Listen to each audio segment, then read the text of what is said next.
Bienvenidos al canal de los olvidados, la morada de los fantasmas y de todos esos juegos de rol que no cuentan, desgraciadamente, con el cariño y el apoyo de la afición y que aquí, entre todos, les daremos vida.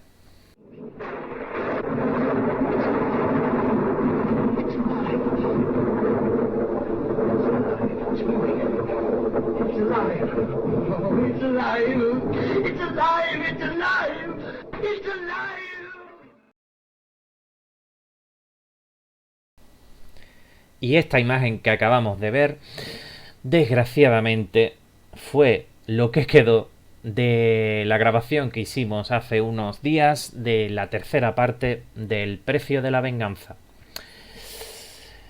Fue una sesión intensa, fue una sesión llena de incidentes. El primero de ellos es del propio manual de la aventura. Publicación Factoría.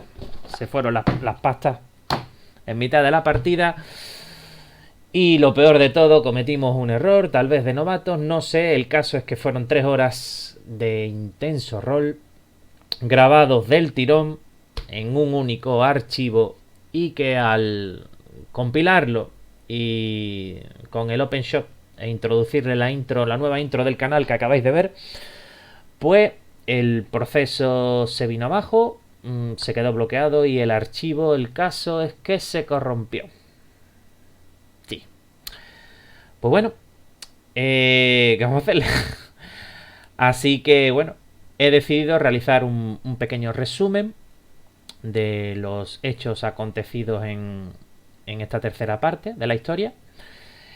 Pues muy bien, y antes de empezar con la tercera sesión, hacer más bien el resumen de la tercera sesión del Precio de la Venganza, voy a realizar un resumen de las 2 primeras partes de esta historia.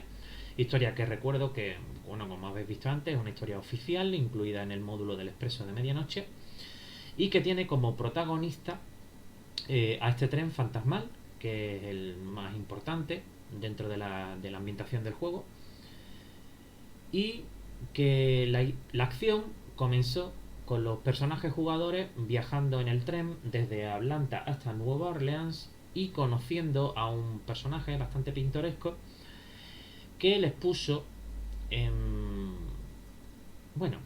que les contó el rumor de que se había reabierto el caso del juicio de las trincheras. Bien, el caso del juicio de las trincheras también es del trasfondo del juego, y básicamente, y realizando un resumen rápido, al parecer hubo, durante la Primera Guerra Mundial, hubo una violación de una de las leyes fundamentales de Caronte, que fue, ni más ni menos, que la de que ningún fantasma puede intervenir de forma directa o indirecta en la historia de los mortales. Pues al parecer hubo influencia por parte de la alta jerarquía en los hechos acontecidos durante la Gran Guerra. Ese es el caso del juicio de las trincheras. Obviamente, los jugadores, al pertenecer a un círculo de renegados y al tener su posición dentro de ese círculo en entredicho por los hechos acontecidos en la primera partida que se emitió en el canal, que fue la de la morada de la reina, en la que la pifiaron y quedaron totalmente en ridículo delante de sus camaradas, pues los jugadores vieron una oportunidad en este rumor de ganar puntos frente a los suyos, de intentar reparar, dando un duro golpe a la jerarquía, intentar reparar su posición dentro de los renegados, de la facción en la que pertenece.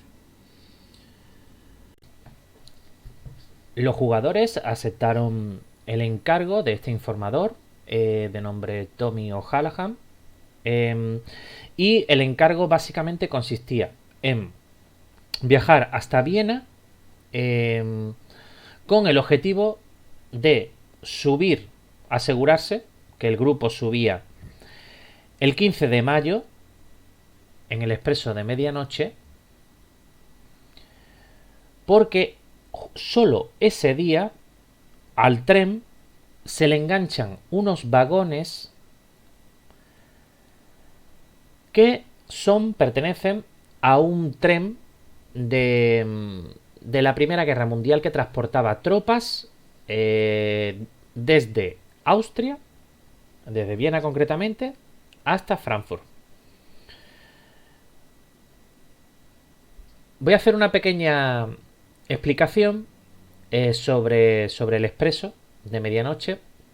Decir también que, bueno, estáis viendo a lo largo de este vídeo que están apareciendo diapositivas, ¿no? Con algunas explicaciones de algunos conceptos básicos de Grave. Estas diapositivas son de la Morada de la Reina, ya las incluí en aquella partida.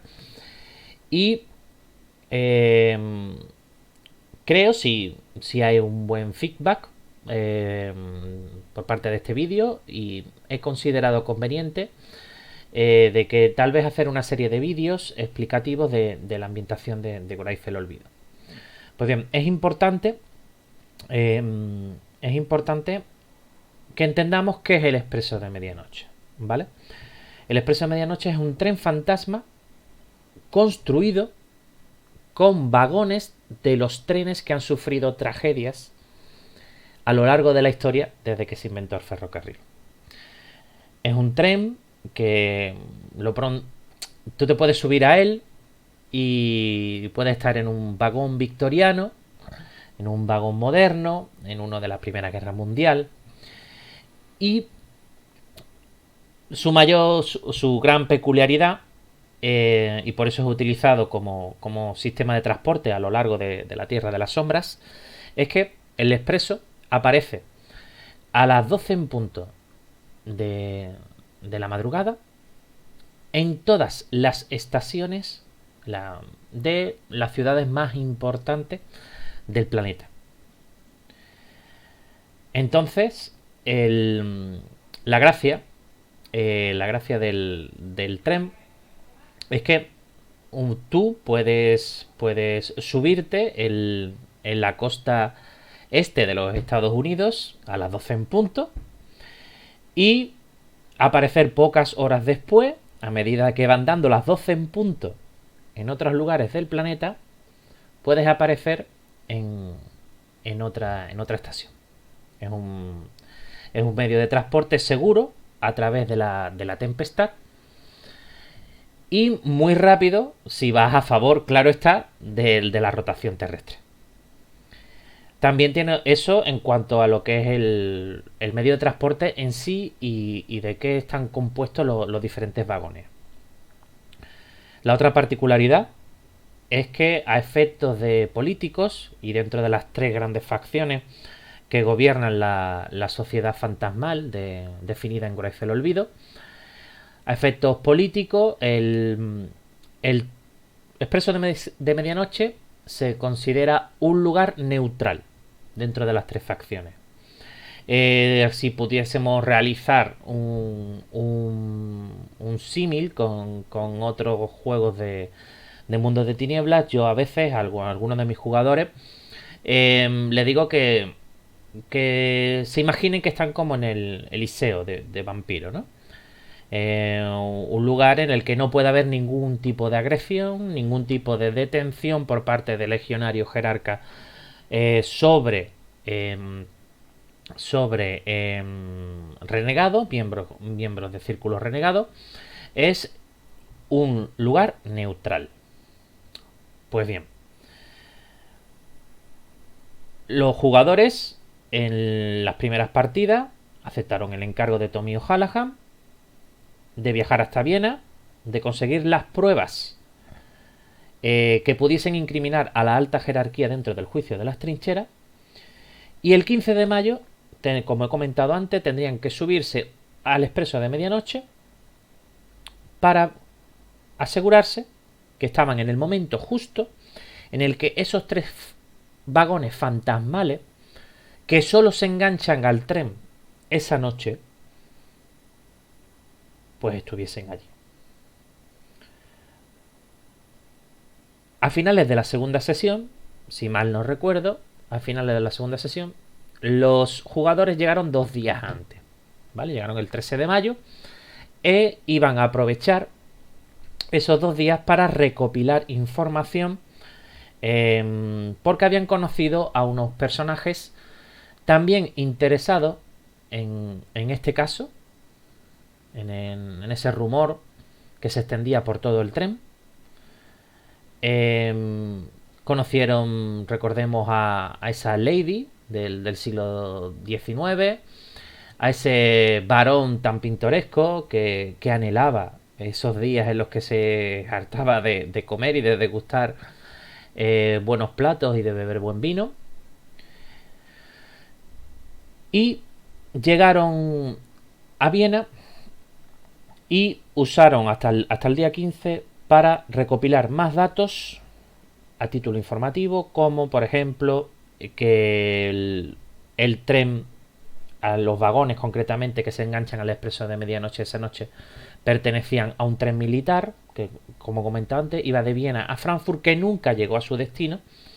Supuestamente tenían que entregar una carga muy importante y el tren nunca llegó, nunca se supo nada de los soldados. No descubrieron que no quedaron registros de sus nombres. Incluso está como, bueno, pues como uno de esos casos sin resolver, de los muchos tantos, ¿no? de muertes y misterios que rodean a este conflicto. Pues bien, con los jugadores ya la noche del 15 de mayo en la estación de Viena y tan solo a 10 minutos de la llegada del tren, tuvieron un encontronazo con un grupo de legionarios que deambulaban y vigilaban un andén vacío a estas horas, tanto de espíritus como de habitantes de las tierras de la piel. Los legionarios se acercaron al grupo de jugadores y les pidió, por favor, que les enseñasen sus billetes. Obviamente, Solomon, uno de los personajes protagonistas,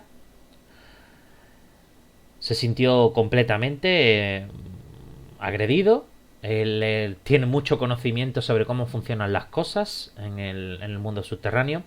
Es uno de los del grupo que más años como fantasma tiene, y dijo que obviamente que esta era una clara violación de una de las normas básicas que imperan sobre el tren, ¿no?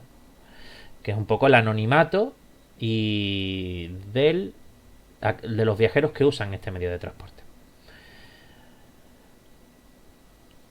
La cosa no llegó a más.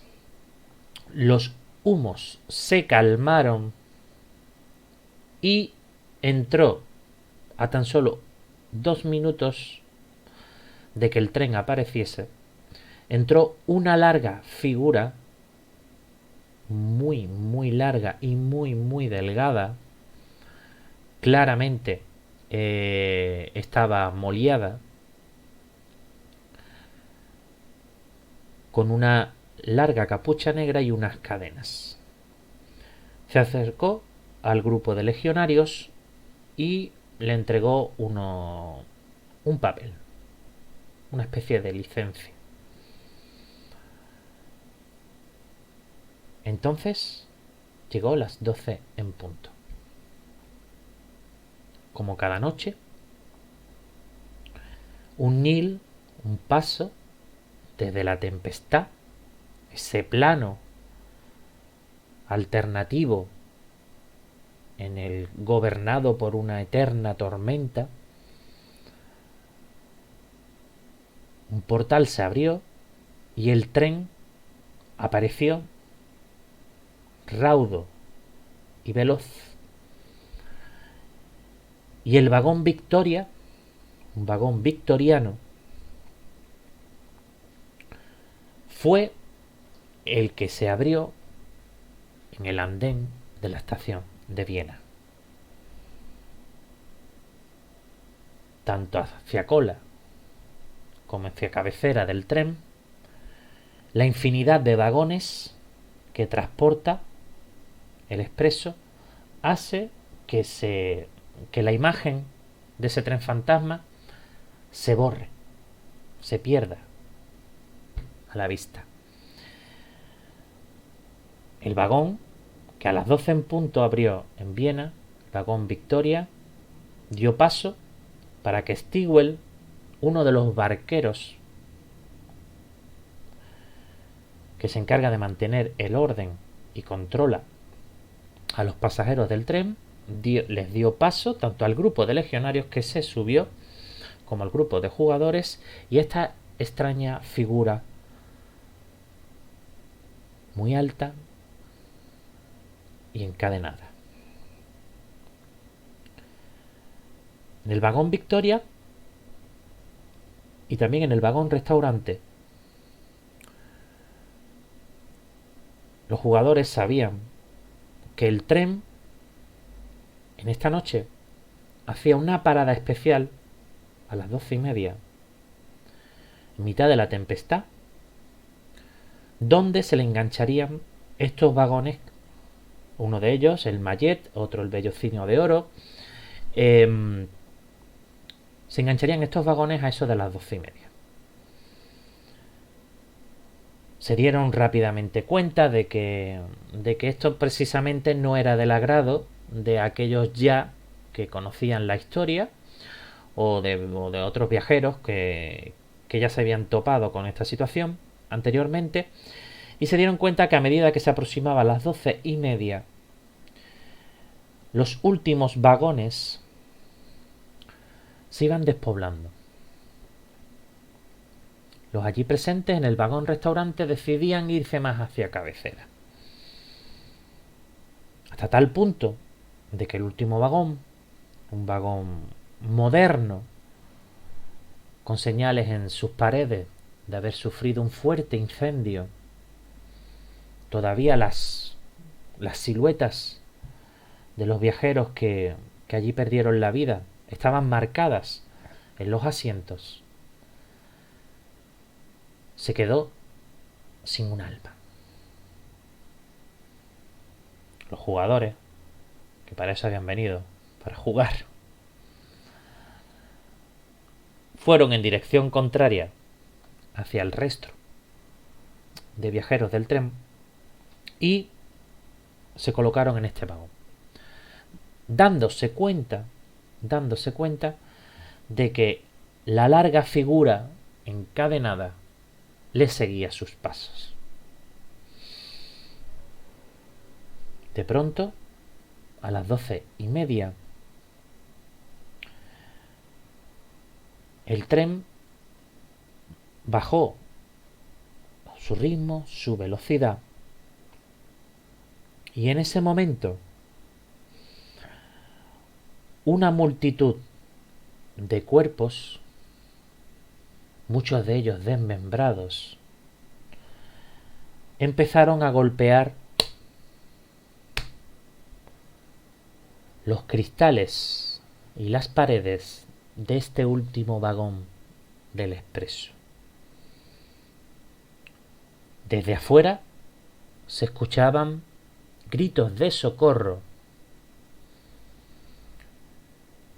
y una nube de color verdoso empezaba a difundirse por debajo de la puerta, a introducirse lentamente como un gas mortal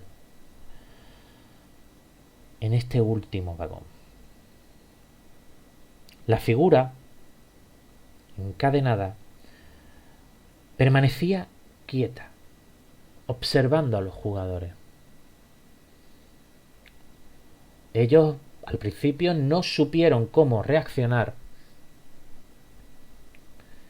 Y entonces, una figura pidiendo auxilio en la puerta del último vagón,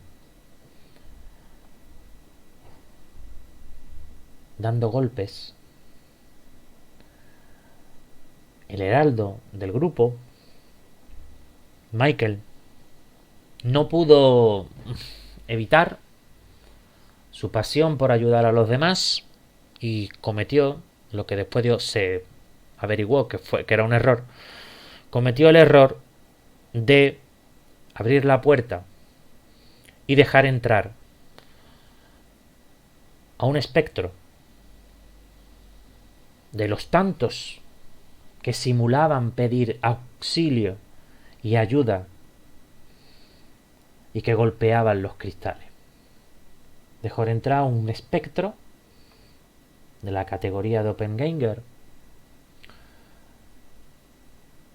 que rápidamente les atacó y quiso dejar abrir la puerta del expreso para que otros de sus compañeros que cabalgaban la tormenta entrasen en la misma.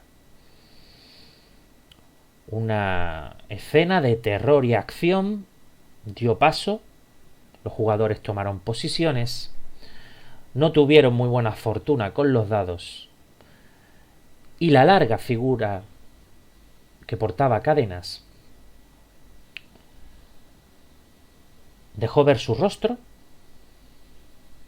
se quitó esa larga capa negra y mostró un largo traje de militar, capa y sus galones, con un sable como lo de la Primera Guerra Mundial y con un rifle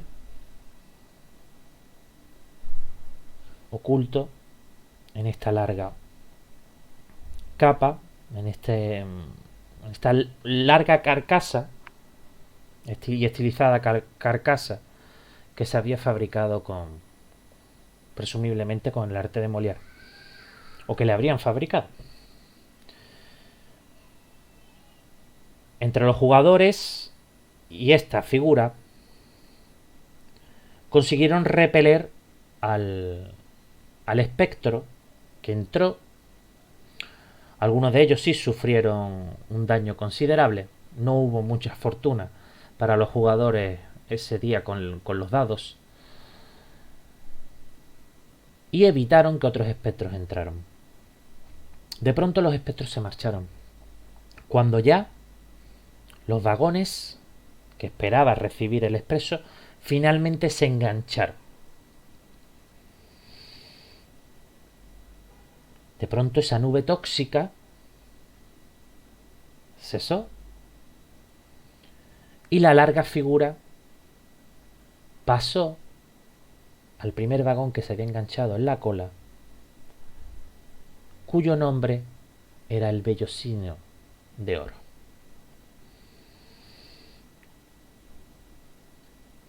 Los jugadores entraron en el vagón y se dieron cuenta de que estaba lleno de soldados de la Primera Guerra Mundial, algunos de ellos incluso con máscaras de gas, que se encontraban como repitiendo un bucle. La larga figura les explicó de que todos ellos eran zánganos, que estaban condenados a repetir su última noche de vida una y otra vez. Hago una nueva pausa en la narración de los hechos para explicar qué es un zángano. Dentro de los tres grandes tipos de espíritus que te puedes encontrar en Graith el Olvido, están los propios de Graith o almas en pena, están los espectros y están los zánganos. Los zánganos, la verdad, es el tipo de fantasma que muy recurrente en las películas de terror. Y es ese fantasma que repite una y otra vez el día de su muerte. Pues todo el vagón, esos 30 soldados, estaban repitiendo cada 15 de mayo la noche en la que murieron, esperando que ese tren que nunca llegó a Frankfurt pues rememore el momento de su muerte. Estaban los 30 allí sentaditos, y tan solo uno de ellos, que había ayudado antes con los espectros a los jugadores, había conseguido despertar del sueño de la muerte. Había conseguido salir de su placenta, como se llama, como es el término que se utiliza en el juego. Él le contó el cómo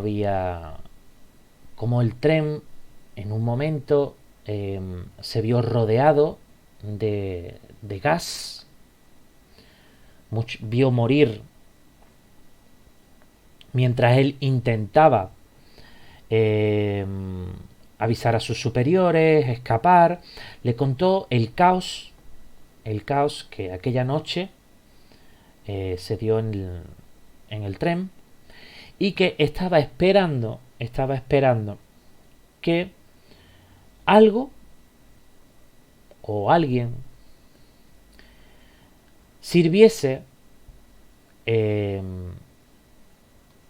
herramienta para aquella rutina que sus camaradas repetían cada noche de 15 de mayo, pues la alterasen y con ello poder despertar del sueño de la muerte y poder ser traídos a la sociedad Grave como otros tantos, y no estar condenados a repetir un día y otro día de su muerte. Los jugadores pues se le plantearon varias opciones. Ellos tiraron de su corazoncito nuevamente.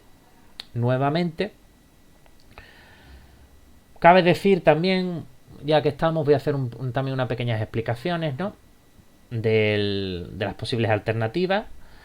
Los jugadores podrían haber utilizado el Arcanos Argos para evitar ese vagón, creando una capa protectora a través de la tempestad.